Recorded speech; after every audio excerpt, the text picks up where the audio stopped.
Salam kasih, salam jumpa kembali dengan kami Majelis Gereja HKBP Parung Panjang. Saudara yang terkasih dalam Yesus Kristus, ada 3 hal yang akan dihadapi oleh seseorang dalam hidupnya.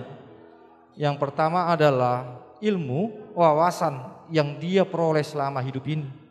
Yang kedua adalah yang namanya iman, mempercayai akan segala sesuatu berdasar keyakinannya dengan Tuhan. Yang ketiga adalah yang akan dihadapinya, yang diterima dalam hidupnya adalah penderitaan, tantangan dan cobaan, rintangan di tengah-tengah kehidupan ini.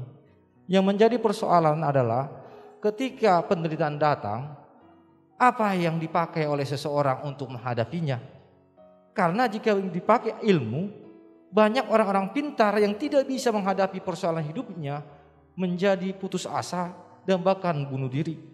Oleh sebab itu, kita pasti semua menerima yang namanya ilmu, kepintaran. Tetapi untuk hal menghadapi yang namanya pencobaan, penderitaan, tantangan, perlu ada yang namanya iman kepada Tuhan, sehingga kita dikuatkan. Berdasarkan itulah kami membuat renungan yang akan menguatkan saudara untuk menghadapi setiap persoalan-persoalan. Dan biarlah melalui renungan ini saudara boleh menemukan jawaban-jawaban yang Tuhan berikan kepada saudara menghadapi setiap persoalan-persoalan kehidupan. Selamat menikmati renungan yang disampaikan oleh majelis gereja ini, dan biar renungan ini menjadi berkat bagi kita, bagi gereja kita juga. Amin.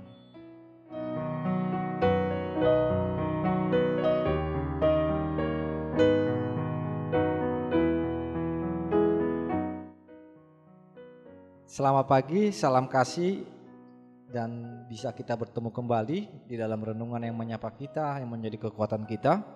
Sebelumnya saya mengajak saudara untuk berdoa. Terima kasih Tuhan atas pagi yang Tuhan berikan kepada kami, dan kami boleh bersyukur menjalani sukacita kami saat ini dengan firman Tuhan yang menuntun kami menjalani kehidupan kami hari yang Tuhan berikan kepada kami. Terima kasih Tuhan, dalam Kristus Yesus kami berdoa. Amin. Saudara yang terkasih, firman Tuhan yang menjadi sukacita bagi kita tertulis dalam Zakaria 4 ayat 10. Zakaria 4 ayat 10. Demikianlah firman Tuhan. Sebab siapa yang memandang hina hari peristiwa-peristiwa yang kecil, mereka akan bersukaria melihat batu pilihan di tangan Zerubabel. Yang 7 ini adalah mata Tuhan yang menjelajah seluruh bumi. Demikian firman Tuhan. Saudara yang terkasih, di saat ini memang yang lagi hits di dalam media sosial, sering kita melihat suatu berita-berita, kejadian peristiwa-peristiwa yang luar biasa yang direkam oleh yang namanya CCTV. Sehingga peristiwa-peristiwa tersebut bisa kita saksikan, bisa kita ketahui, atau lebih luas kita melihat segala sesuatunya. Tetapi yang menarik bahwa kita meyakini bahwa di balik kesuksesan, di balik teknologi yang mempermudah manusia, ternyata CCTV itu mempunyai suatu batasan-batasan dalam sudut pandang. Sehingga ada hal-hal yang tidak bisa terekam, ada hal-hal yang tidak bisa kita lihat. Nah, Tuhan pada saat ini menyapa kita melalui Zakaria 4 ayat 10, di mana orang Israel sedang ingin membangun yang namanya bait suci, tetapi mereka mengalami yang namanya suatu tantangan sehingga terjadi yang namanya keterputusasaan. Firman Tuhan yang menyapa kita saat ini mengingatkan bahwa mata Tuhan yang menjelajah seluruh bumi, yang mengawasi, yang artinya mereka bertindak, mereka bekerja ada dalam pengawasan yang Tuhan berikan. Inilah yang disampaikan Zakaria kepada umat Israel. Oleh sebab itu pesan Zakaria ini juga menyapa kita, di mana Tuhan jugalah yang mengawasi kita, Tuhan jugalah yang memimpin langkah kita untuk menjalani kehidupan ini.